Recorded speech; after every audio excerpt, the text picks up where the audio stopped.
Hi friends, ముందుగా అందరికీ కూడా హ్యాపీ న్యూ ఇయర్. నార్మల్గా తెలుగు సంవత్సరం కొత్త సంవత్సరం అనేది ఉగాది నుంచి ప్రారంభమవుతుంది. ఇది ఇంగ్లీష్ క్యాలెండర్ ప్రకారం మనం జనవరిని న్యూ ఇయర్గా జరుపుకుంటూ ఉన్నాం కదా. ఉగాదికి మనందరం కూడా కొత్త సంవత్సరాన్ని జరుపుకుంటూ ఉన్నాం. మరి మనం శ్రీ మహావిష్ణువుకు సంబంధించినటువంటి దశావతారాల వీడియోలు చేసుకుంటూ ఉన్నాం. మరి అందులో మూడో అవతారమైనటువంటి వరాహ అవతారం గురించి ఈరోజు మన వీడియోలో మరి అద్భుతమైనటువంటి యొక్క వరాహ అవతారం కథ గురించి తెలుసుకుందాం. మీలో ఎవరైనా ఫస్ట్ టైం మన ఛానల్ చూస్తున్నారా? అయితే వెంటనే మా ఛానల్ సబ్స్క్రైబ్ చేసుకుని పక్కనే ఉన్న బెల్ ఐకాన్ని క్లిక్ చేసేయండి. అలాగే ఈ వీడియోని లైక్ చేయండి. వరాహ అవతారం కథని స్కిప్ చేయకుండా చివరి వరకు చూడడానికి ట్రై చేయండి. వరాహ అవతారం అనేది శ్రీ మహావిష్ణువు యొక్క మూడో అవతారం. శ్రీ మహావిష్ణువు యొక్క మొదటి అవతారం మత్స్య అవతారం, రెండో అవతారం కూర్మ అవతారం, మరి మూడవదే ఈ యొక్క వరాహ అవతారం అన్నమాట. ఈ వరాహ అవతారం గురించి తెలియాలంటే కనుక శ్రీ మహావిష్ణువు యొక్క వైకుంఠం యొక్క ద్వారపాలకుల గురించిన అద్భుతమైనటువంటి కథ తెలుసుకోవాలి. వాళ్ళేనండి జై విజయులు. జై విజయ్ అనేటువంటి ఇద్దరు ద్వారపాలకులు శ్రీ మహావిష్ణువు యొక్క అంశలుగా ఆ యొక్క వైకుంఠ ద్వారానికి ద్వారపాలకులుగా ఉండేవారు. సాక్షాత్మ శ్రీ మహావిష్ణువు ధరించినటువంటి శంఖ చక్రాలు ధరించి మరి ఆ యొక్క ద్వారపాలకులు జై విజయులు ఇద్దరూ కూడా ఆ యొక్క శ్రీ మహావిష్ణువు వైకుంఠాన్ని ఎవ్వరూ కూడా రానివ్వకుండా ద్వారపాలకులుగా కాపలా కాస్తూ ఉండేవారు. మరి అసలు ఒకరోజు సనత్ కుమారులు అనేటువంటి మానసపుత్రులు, మరి బ్రహ్మ మానసపుత్రులు సనత్ కుమారులు శ్రీ మహావిష్ణువు దర్శనం కోసం రావడం జరిగింది. మరి అదే టైంలో వాళ్ళు చిన్న పిల్లలుగా ఉన్నారనమాట. వాళ్ళు ఎంతో అద్భుతమైనటువంటి సృష్టి రూపాలు, బ్రహ్మ మానసపుత్రులు. మరి అటువంటి మానసపుత్రులు అయినా కానీ వాళ్ళు చిన్న పిల్లలుగా కనిపిస్తూ ఉంటారు. అలా చిన్న పిల్లలుగా ఉన్నటువంటి బ్రహ్మ మానసపుత్రులు శ్రీ మహావిష్ణువు యొక్క దర్శనం కోసం అయితే రావడం జరిగింది. మరి అలా వస్తున్నటువంటి బ్రహ్మ మానసపుత్రుల్ని జై విజయులు అడ్డగించారనమాట. శ్రీ మహావిష్ణువు వారికి ఇప్పుడు లోపలికి వెళ్ళడానికి అనుమతి లేదని స్వామివారు ఏకాంతంగా ఉన్నారని అయితే చెప్పడం జరిగింది. దాంతో మరి ఈ యొక్క బ్రహ్మ మానసపుత్రులు ఎవరైతే ఉన్నారో వాళ్ళకి విపరీతమైనటువంటి కోపం వచ్చి, మమ్మల్ని శ్రీహరి దర్శనానికి వెళ్ళనివ్వకుండా అడ్డుకునేటువంటి హక్కు నీకు లేదు కాబట్టి, నువ్వు ఈ విధంగా మమ్మల్ని అడ్డుకునే ప్రయత్నాలు చేశారు కాబట్టి మీరిద్దరూ కూడా మరి రాక్షసులుగా భూమి మీద అవతరించండి.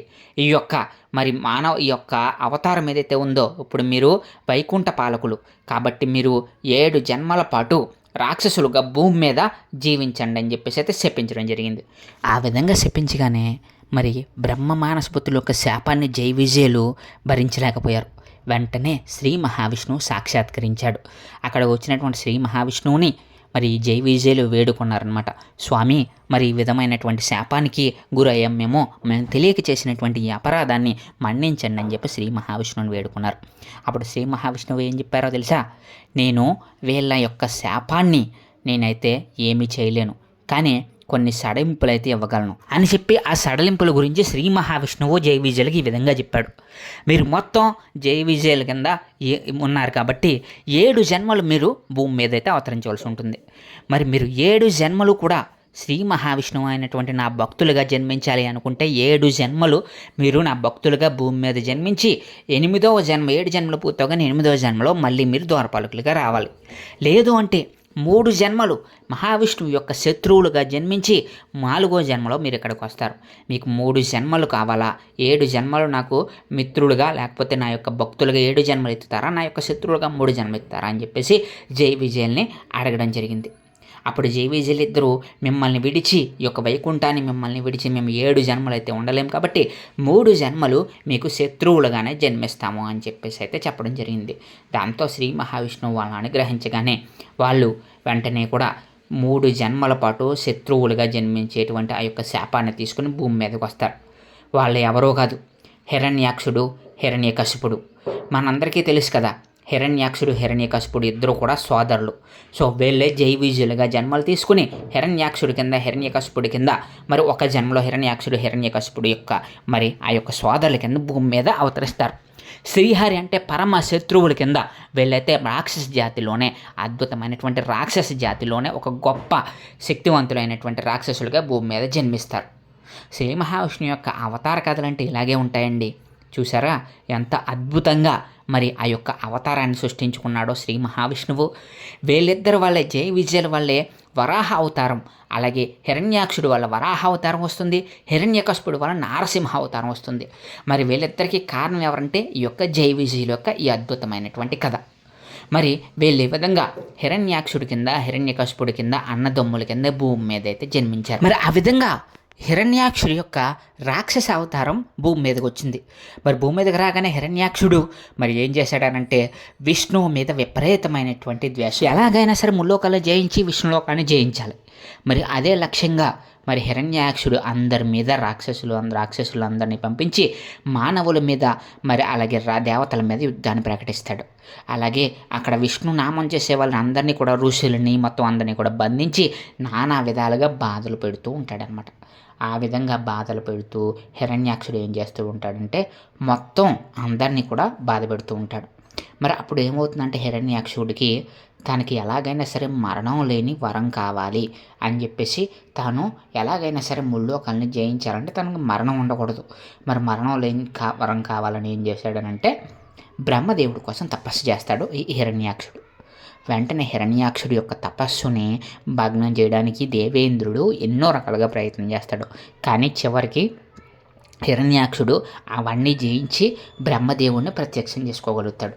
బ్రహ్మదేవుడు ప్రత్యక్షం అవగానే హిరణ్యాక్షుడు ఏం వరం అడుగుతాడని అంటే మరణం లేకుండా వరాన్ని ప్రసాదించమని బ్రహ్మదేవుడిని అడుగుతాడు. వెంటనే బ్రహ్మ అలాంటి వరం అయితే ఏది ఉండదని, పుట్టిన ప్రతి ఒక్కరు కూడా చావాల్సి ఉంటుందని, మరణం లేకుండా వరం అయితే ఇవ్వలేనంటాడు. అయితే వెంటనే తనకి దేవతల నుంచి కానీ, ఎటువంటి మానవుల నుంచి కానీ, ఎటువంటి దేవతల నుంచి కానీ ఎవరి వల్ల కూడా తనని జయించలేరు, అలాగే జంతువులు కూడా తనని జయించకుండా మరి వరం అడుగుతాడు. తదాస్తు అని చెప్పేసి బ్రహ్మదేవుడు గారైతే అదృశ్యమైపోతారు. దాంతో ఇంకా విర్రవీగిపోయి ఇంకా మామూలుగా హిరణ్యాక్షుడి యొక్క కథ ఉండదు. ఎలా ఉంటుందంటే అక్కడి నుంచి కూడా మొత్తం భూమండలం మొత్తాన్ని కూడా ఆక్రమించేస్తాడు. అలాగే సముద్రుడిని కూడా ఆక్రమించేసి మొత్తం అందరినీ కూడా జరాచర జీవం మొత్తాన్ని కూడా ఇబ్బందులు పెడుతూ ఉంటాడు. ఎలాగైనా సరే ఇంకా భూదేవిని తీసుకెళ్ళిపోయి, సాక్షాత్తం భూదేవి అయినటువంటి భూదేవిని తీసుకెళ్ళిపోయి సముద్రంలో, పాతాళంలో బంధించేస్తాడు. మరి భూమి లేకపోతే సృష్టి ఉండదు కదా, సృష్టి లేక భూమి లేక జనాలు ఎక్కడ ఉండాలో తెలియనటువంటి పరిస్థితి వచ్చేస్తుంది. వెంటనే దేవతలందరూ కూడా ఎక్కడికక్కడ పారిపోతారు. వెళ్ళిపోయి అందరూ కూడా బ్రహ్మదేవులు వారిని అడిగితే బ్రహ్మ కూడా విష్ణువు దగ్గరికి వెళ్ళి విష్ణువుని ప్రార్థిస్తారు. అంతే, విష్ణుమూర్తి అప్పుడు ఒక అద్భుతమైనటువంటి అవతారాన్ని తీసుకుంటాడు. అదే విష్ణువు దశావతారాల్లో 3వ అవతారమైనటువంటి వరాహ అవతారం అనమాట. విష్ణువు యొక్క మరి ఆ యొక్క విష్ణువు నుంచి ఒక అద్భుతమైనటువంటి శక్తి వరాహ రూపంలో భూమి మీదకి వస్తుంది, అవతరిస్తారనమాట. అదే వరాహ తల, అలాగే మానవ శరీరం. ఆ విధంగా వచ్చి తన యొక్క భూమిని కాపాడడానికి, భూమిని రక్షించడానికి స్వామి రూపాన్ని అవతరింపజేసి మనకి భూదేవి ఎక్కడుందో కనిపెడదామని చెప్పేసి వరాహస్వామి వారు భూదేవిని, మొత్తం పాతాళంలో ఉన్నటువంటి భూదేవిని తన యొక్క ఆ యొక్క తల ఏదైతే ఉంటుందో వరాహానికి సంబంధించిన కొమ్ముల మధ్యలోంచి తల మధ్యలో ఆ యొక్క భూమిని పెట్టుకుని పైకి తీసుకుని వస్తారు. అందుకే భూమిని ఉద్ధరింపజేసిన వాడుగా శ్రీ మహావిష్ణువు యొక్క అవతారంగా దీన్ని చెప్తూ ఉంటారనమాట. అందుకే భూవరాహస్వామి అని కూడా పేరు స్వామివారికి అందుకే వచ్చిందనమాట. మరి ఆ విధంగా భూదేవుని పైకి తీసుకొచ్చిన అనంతరం తన యొక్క కొమ్ములతో చీల్చి హిరణ్యాక్షుడిని సంహరించేస్తారు. అప్పటితో హిరణ్యాక్షుడి యొక్క జన్మ అయితే అయిపోతుందన్నమాట. మరి ఆ విధంగా భూమిని రక్షించడానికి, భూమి మీద ఉన్నటువంటి అద్భుతమైనటువంటి ఆ యొక్క శక్తిని తిరిగి పునరుద్ధరింప చేయడానికి స్వామివారు తీసుకున్నటువంటి అవతారమే ఈ యొక్క భూవరాహస్వామి యొక్క అవతారం. అందుకే వరాహస్వామి వారిని మనం తిరుమలలో శ్రీ వెంకటేశ్వర స్వామి వారి కంటే ముందు వరాహస్వామి వారిని అంటారా చూసారా. మరి వరాహస్వామి వారి అవతారం ఏంటంటే భూమిని ఉద్ధరింపజేయడానికి. అందుకే వరాహస్వామి వారిని కనుక మీరు ఎవరైనా పూజించారనుకోండి, భూమికి సంబంధించినటువంటి తగాదాలు ఉన్నా, అలాగే ఆస్తి తగాదాలు ఉన్నా, అలాగే మీరు భూమికి సంబంధించినటువంటి ఏమైనా బాధలు పడుతూ ఉన్నా స్వామివారు తీరుస్తారనడంలో ఎటువంటి సందేహం లేదు. వరాహస్వామివారి అవతారం అనేది ఎంతో అద్భుతమైనటువంటి అవతారం. అలాగే మీరు స్వామివారి యొక్క దశావతారాల్లో మొదటి అవతారం చూసుకుంటే స్వామివారు మత్స్యావతారం, అంటే ఒక చేప రూపంలో స్వామివారు అవతరించారు. అలాగే రెండో అవతారం కూర్మ అవతారం, అంటే ఒక తాబేలు రూపంలో అవతారం చూశారు. అలాగే మూడో అవతారం ఈ కూర్మ అవతారం, అంటే వరాహ అవతారంలో చూశారనమాట. అంటే శ్రీ మహావిష్ణువు యొక్క అవతారాలు మీరు చూసుకున్నట్లయితే చరాచర జగత్తులోనూ నేనున్నాను అని చెప్పేటువంటి ఈయన ఉద్దేశమే. ఒక్క చేపలో ఉన్నారు, ఒక తాబేల్లో ఉన్నారు. అంటే నేల మీద నడిచే వాటి మీద, భూమి మీద పాకే వాటి మీద, అలాగే సముద్రంలో ఈదే వాటి మీద, ఎక్కడైనా సరే చరాచర జగత్తు మొత్తం కూడా తానే ఉన్నానని చెప్పేటువంటి ముఖ్య ఉద్దేశమే ఈయన యొక్క అవతారాలుగా మనందరికీ చెప్తూ ఉన్నాయన్నమాట. అందుకే ఎప్పుడైనా సరే మీ పిల్లలకి ఇలాంటివి మీ పిల్లలకి వినిపించారనుకోండి, అప్పుడు శ్రీ మహావిష్ణువు యొక్క గొప్పతనం ఈ యొక్క అద్భుతమైనటువంటి కథల ద్వారా పిల్లలకి చిన్నపిల్లలకు కూడా తెలుస్తుంది. కాబట్టి మీ వీడియోస్ని మీ పిల్లలకు చూపించండి, అలాగే మీరు కూడా చూడండి.